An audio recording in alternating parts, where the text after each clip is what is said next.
1999 ஆண்டு இந்த பாடலை எழுத கர்த்தர் எனக்கு உதவி செய்தார். நிறைய பேருக்கு தெரியாது. 1999 அப்ப எனக்கு வயது 20 வயது. ஒரு உபவாச ஜெப நேரத்தில் இந்த பாடலை ஆண்டவர் எனக்கு கொடுத்தார். இந்த பாடலை எழுதின ஒரு சின்ன சந்தர்ப்பத்தை சொல்லிடுறேன், அப்பதான் உங்களுக்கு அது பிரயோஜனமா இருக்கும். ஜெபம் நடத்தி கொண்டிருக்கிறேன், என்னால நடத்த முடியல, ரொம்ப உலர்ந்து போய் கிட்டத்தட்ட 40 நாட்கள் உபவாசம் ஜெபம். நான் தான் நடத்துறேன் அந்த சபையில. அசிஸ்டன்ட் பாஸ்டர்னா அந்த போதகர் என்னுடைய சித்தப்பா, என் தாயாருடைய தங்கச்சி ஹஸ்பண்ட். அவங்க தான் நெய்வேலி. நீங்க யாராவது அங்க போனீங்கன்னா இன்னைக்கு அந்த சபை அங்க இருக்கு, அசம்பிளிஸ் ஆஃப் காட் சபை. அந்த சபையில எனக்கு எல்லா உரிமையும் கொடுத்து நீ நடத்துன்னு சொல்லிட்டாங்க எங்க சித்தப்பா. எனக்கு பயங்கர வைராக்கி. அப்பதான் பைபிள் காலேஜ் முடிச்ச காலம். அப்படிலாம் யாருக்கு அவ்வளவு ஈஸியா வாய்ப்பு கிடைக்காது. அந்த சபையில அப்பவுமே ஒரு 800 பேருக்கு மேல இருப்பாங்க. நான் 99 பெரிய சபை. அப்ப எனக்கு இந்த வாய்ப்பு கிடைச்ச உடனே நான் ஃபுல் ஃபாஸ்டிங் இருந்து ஜெபம் நடத்துறேன் ஆட்களுக்கு.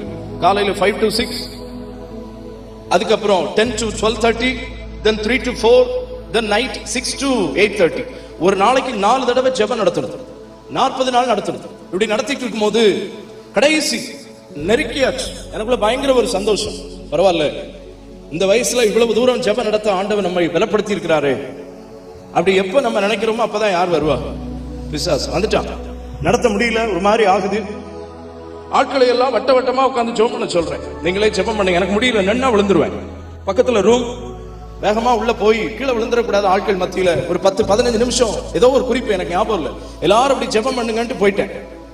உள்ள போய் ஆண்டவற்றை கேட்கிறேன், ஆண்டவரே இன்னும் கொஞ்ச நாள் தான் ஜெபம் நடத்த எனக்கு என்ன கொடுங்க, பலனை கொடுங்க. நான் உங்களை நம்பி வந்துட்டேன் ஊழியத்துக்கு, எனக்கு பலன் இல்லை, அசிங்கமா போயிடும், ஆட்களுக்கு நடுவில் நான் விழுந்துட்டேன்னா எனக்கு நீங்க பலனை கொடுங்க அப்படின்ட்டு கர்த்தர் என்னை பலப்படுத்துவதற்கு ஆரம்பிக்கும் போது என்னுடைய ரூம்ல எப்போதும் கிட்டார் அல்லட்ட கீபோர்டு வச்சிருப்பேன். தங்குற இடத்துல இதே கார்டு ஏ மேஜர். இல்ல காரை பிடிச்சு கண்ணெல்லாம் சொருகுது, என்னெல்லாமோ நடக்குது. அப்ப எனக்கு வந்த வார்த்தை, பலத்தினாலும் அல்ல, பராக்கிரமத்தினாலும் அல்ல, உனக்கு இப்ப வரப்போற விடுதலை ஆவியினால. அதுல கர்த்தர் எனக்கு முதல்ல கொடுத்த வார்த்தை அதைத்தான் இப்ப பாடணும், விடுதலையை. அந்த காடை பிடிச்சு ஆண்டவற்றை பாடுறேன்.